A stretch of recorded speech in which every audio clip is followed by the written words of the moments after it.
नमस्ते सभी को। Welcome to the sharing stories podcast. इस चैनल में हम किताबों पर चर्चा करते हैं। हाँ जी। ये कंटेंट plotsformovies.com द्वारा समर्थित है, जो एक AI सक्षम बुक ट्रेलर प्लेटफॉर्म है जहां आप किताब खरीदने से पहले उसे बेहतर ढंग से समझने के लिए उसका 1 मिनट का ट्रेलर देख सकते हैं। और हम sharingstories.in पर #PushingIndianAuthors अभियान के माध्यम से भारतीय लेखकों की किताबों को प्रदर्शित कर रहे हैं। बिल्कुल। आज हमारे पास पीयूष मिश्रा की किताब तुम्हारी औकात क्या है। पीयूष मिश्रा, नाम सुनते ही मतलब क्या नहीं है वो।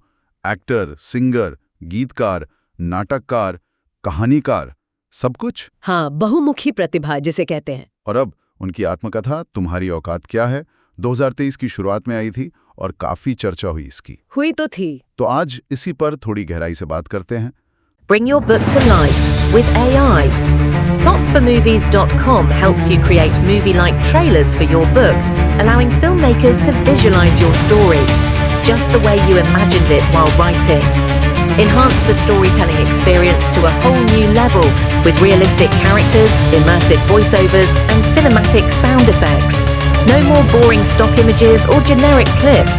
Captivate your audience, spark curiosity, make readers and filmmakers eager to explore more. Plotsformovies.com, where your story becomes cinema. हमारे पास किताब से जुड़े कुछ लेख हैं, कुछ समीक्षाएं और पाठकों की प्रतिक्रियाएं भी हैं। हाँ, देखते हैं कि ये किताब असल में किस औकात की बात कर रही है। ये सवाल ही अपने आप में बड़ा दिलचस्प है तो? क्योंकि पहली नजर में तो लगता है कि भाई एक कलाकार की जीवन यात्रा है, लेकिन इसमें परतें कई हैं। अच्छा। जैसे सबसे पहले तो ये कि ये हाल के समय में हिंदी सिनेमा के किसी इतने जाने माने कलाकार की पहली आत्मकथा है जो सीधी हिंदी में लिखी गई और छपी। हाँ, ये बात तो है, वरना अक्सर अंग्रेजी में आती है ना पहले। बिल्कुल, अक्सर ऐसा ही होता है। किशोर साहू जैसे पुराने कलाकारों की बात करें तो उनकी आत्मकथा तो लिखने के दशकों बाद छपी थी। सही बात। तो पीयूष मिश्रा का अपनी मातृभाषा में से पहले लाना ये अपने आप में एक स्टेटमेंट है। शायद ये भी उनकी औकात को परिभाषित करने का एक तरीका हो सकता है, बिल्कुल हो सकता है। और ये सिर्फ एक संस्मरण नहीं है, मतलब सिर्फ यादों का कलेक्शन नहीं है। अच्छा। इसे आत्मकथात्मक उपन्यास कहा जा रहा है। आत्मकथात्मक उपन्यास मतलब फिक्शन भी है? हाँ, मतलब उन्होंने सिर्फ यादें नहीं लिखी, अपने जीवन को एक कहानी की तरह बुना है, एक नॉवल के अंदाज में। उन्होंने एक किरदार गढ़ा है, हैमलेट, या कह ले संताप त्रिवेदी। हैमलेट, शेक्सपियर वाला हैमलेट? हाँ, वही, उसी से प्रेरित शायद। तो इस किरदार के जरिए वो अपनी कहानी कहते हैं, अपने अंदर के संघर्ष, अपनी रचनात्मक उलझने, सब कुछ। तो ये एक तरह का क्या कहें, पर्दा है या फिर सच्चाई को और असरदार ढंग से कहने का तरीका। हैमलेट चुनना भी तो मतलब काफी मायने रखता है। वो किरदार ही अंदरूनी कश्मकश का प्रतीक है। बिल्कुल सही पकड़ा आपने। ये किरदार उनके अंदर के द्वंद्व, उनकी वो जो रचनात्मक छटपटाहट होती है ना, और अस्तित्व से जुड़े सवाल, उनको सामने लाता है।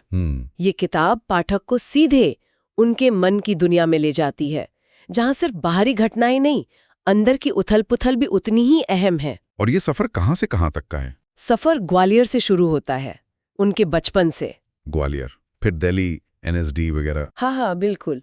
ग्वालियर, फिर दिल्ली का national school of drama NSD, जो थिएटर ट्रेनिंग के लिए बहुत बड़ा नाम है भारत में। हाँ, बिल्कुल। और फिर मुंबई, थिएटर और फिल्म जगत। तो ये एक लंबा सफर है, उतार चढ़ाव भरा। और इसे दिखाया कैसे गया, मतलब अंदाज क्या है? अंदाज है कच्ची ईमानदारी का। यही इस किताब की सबसे ज्यादा चर्चित और शायद सबसे शक्तिशाली बात है। कच्ची ईमानदारी सुनने में अच्छा लगता है, पर इसका मतलब क्या है यहाँ? मतलब बिना किसी लाग लपेट के निजी जिंदगी के मुश्किल पहलू, दर्दनाक अनुभव, सब कुछ सामने रखा गया है। जैसे कुछ उदाहरण? कुछ समीक्षाओं और रिपोर्ट्स में ये बात आई है कि उन्होंने बचपन में हुए यौन शोषण जैसे बेहद संवेदनशील और दर्दनाक अनुभव का भी जिक्र किया है। और सिर्फ घटना का नहीं, उसके लंबे असर का भी। ये तो वाकई बहुत हिम्मत की बात है, खासकर हमारे समाज में जहां इन बातों पर पर्दा डाला जाता है। निश्चित तौर पर बहुत हिम्मत चाहिए इसके लिए। और ये ईमानदारी सिर्फ यहीं तक नहीं है, किताब उनके संघर्षों को भी खुलकर बताती है। किस तरह के संघर्ष? जैसे बार बार रिजेक्शन मिलना, नशे की लत से जूझना, वो जो क्रिएटिव ब्लॉक आ जाते हैं कलाकारों को, उसका सामना करना। हाँ, वो तो होता ही है। और इन सब के बीच अलग अलग आर्ट फॉर्म्स के जरिए खुद को साबित करने की वो जो लगातार कोशिश होती है, वो सब है इसमें। ये एक इंसान के बनने, बिगड़ने और फिर संभलने की कहानी है, और इसमें नायक कोई परफेक्ट हीरो नहीं है। तो ये जो औकात वाली बात है, क्या वो इन संघर्षों से लड़कर अपनी जगह बनाने की कहानी है कि देखो मैंने ये सब झेला और फिर भी यहाँ हूँ? हाँ, काफी हद तक तो यही है। किताब के परिचय में भी लिखा है कि ये हौसले के टूटकर बिखर जाने से बचने और खुद को साबित करने की बेमिसाल प्रेरक कथा है। प्रेरक कथा। हाँ, लेकिन ये सिर्फ बाहरी सफलता की कहानी नहीं है, ये अंदर की कहानी ज्यादा है।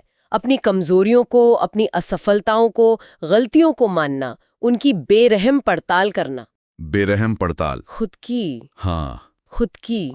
ये जो आत्मविश्लेषण है ना, यही इसे आम सेलिब्रिटी संस्मरणों से अलग करता है। लेकिन क्या इतनी ज्यादा आत्म पड़ताल, इतनी बेबाकी, कहीं कहीं भटकाव जैसा नहीं लगता?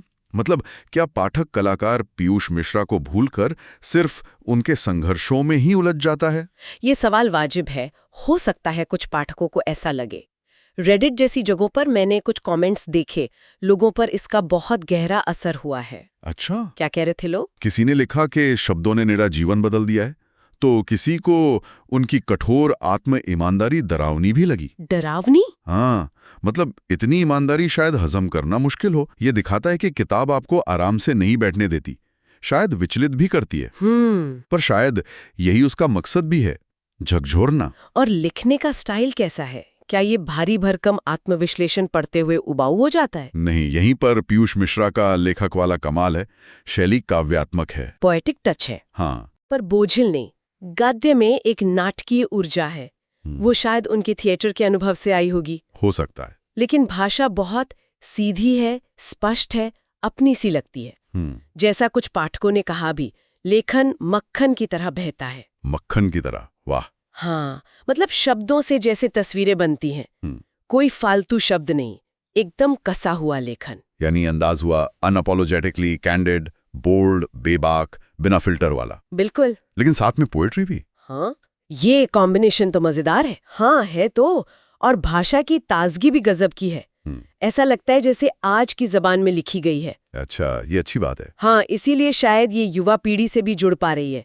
जैसा किताब के बारे में कहा भी गया है कि पीयूष मिश्रा 3 पीढ़ियों के दोस्त हैं। अच्छा, उनकी लेखनी में भी वही खुलापन, वही ताजगी है। तो ये किताब सिर्फ उनकी निजी जीवन या संघर्षों तक ही सीमित नहीं है। उनके कलात्मक सफर, जैसे थिएटर में हैमलेट करना या गुलाल जैसी फिल्मों के लिए लिखना, अभिनय करना, वो सब भी होगा। हाँ, बिल्कुल। किताब उनके थिएटर के दिनों पर रोशनी डालती है। NSD के दिन, उसके बाद का संघर्ष, हैमलेट नाटक में उनकी मुख्य भूमिका, वो सब है। हाँ। और फिर गुलाल, गैंग्स ऑफ वासेपुर जैसी फिल्मों से जुड़े उनके अनुभव। ये सिर्फ ये नहीं बताती कि क्या हुआ, बल्कि एक कलाकार के तौर पर उनकी सोच क्या थी, उनके रचनात्मक आवेग क्या थे, उसको समझने में भी मदद करती है। मतलब एक आर्टिस्ट की जर्नी। हाँ, और ग्वालियर, दिल्ली, मुंबई, इन शहरों का माहौल कैसा था, उसका उनके कलात्मक विकास पर क्या असर पड़ा, वो भी महसूस होता है। तो क्या हम ये कह सकते हैं कि ये किताब असल में पहचान, आघात यानी ट्रॉमा और कलात्मक प्रेरणा की खोज की एक यात्रा है? ये सिर्फ घटनाओं का ब्यौरा नहीं है, बल्कि उनके पीछे के क्यों और कैसे को टटोलने की कोशिश है। बिल्कुल सही कहा आपने। ये महज एक सफरनामा नहीं है, ये एक अंदरूनी खोज है, अपनी औकात की खोज। और वो औकात शायद समाज के तय किए पैमानों से अलग, अपनी नज़रों में खुद को स्थापित करने की जिद है। और इस खोज में कला उनका सबसे बड़ा हथियार भी है और रणक्षेत्र भी। और ये जो हिंदी में लिखने का उनका फैसला था, वो इस पूरी तस्वीर में कहाँ फिट होता है? क्या ये भी अपनी जड़ों से जुड़कर अपनी औकात तलाशने का हिस्सा है? ये बहुत बहुत महत्वपूर्ण बिंदु है। आज के समय में जब अंग्रेजी का इतना बोलबाला है, अपनी बात को पूरी शिद्दत और ईमानदारी से कहने के लिए अपनी मातृभाषा को चुनना, ये उनके व्यक्तित्व को दिखाता है, उनकी कला के प्रति उनके नजरिए को दिखाता है। सही बात है। और ये हिंदी पाठकों और लेखकों के लिए भी एक पॉजिटिव संदेश है कि भाई गंभीर और पठनीय साहित्य हिंदी में रचा जा सकता है और उससे सराहा भी जाता है। तो कुल मिलाकर तुम्हारी औकात क्या है एक बहुस्तरीय किताब है तो पीयूष मिश्रा की कहानी, लेकिन ये कला, जीवन के संघर्ष, मानवीय कमजोरियों और आत्मखोज जैसे बड़े सवालों से भी टकराती है। हाँ, बिल्कुल। इसकी बेबाकी, इसकी काव्यात्मक भाषा और वो जो उपन्यास जैसा अंदाज है, वो इसे एक अलग पहचान देते हैं। हाँ, ये एक ऐसी किताब है जो पाठक को सोचने पर मजबूर करती है। ये शायद हर किसी के लिए आसान ना हो पढ़ना, क्योंकि वो ईमानदारी कई बार असहज कर सकती है। लेकिन ये निश्चित रूप से एक यादगार और असरदार किताब है। ये दिखाती है कि अपनी कहानी अपनी शर्तों पर कहना, चाहे वो कितनी भी मुश्किल क्यों ना हो, अपने आप में एक बहुत बड़ी औकात की बात है। तो ये थी हमारी आज की बातचीत पीयूष मिश्रा की किताब तुम्हारी औकात क्या है पर। हमने कोशिश की कि किताब के अलग अलग पहलुओं और जो भी जानकारी हमें मिली उसे आपके सामने रखें। उम्मीद है ये चर्चा आपको पसंद आई होगी। अगर आपको हमारा काम अच्छा लगता है तो शेयरिंग स्टोरीज पॉडकास्ट चैनल को सब्सक्राइब करने और हमें समर्थन देने पर विचार करें। हाँ, इससे हमें हौसला मिलता है। बिल्कुल, और बेहतर काम करने की प्रेरणा मिलती है। और हाँ, तुम्हारी औकात क्या है को खरीदने और पढ़ने पर जरूर विचार करें।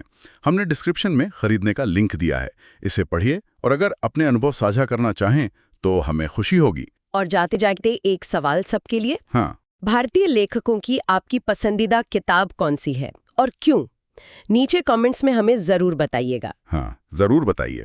अगली बार फिर मिलेंगे एक और किताब और एक नई चर्चा के साथ। धन्यवाद। धन्यवाद।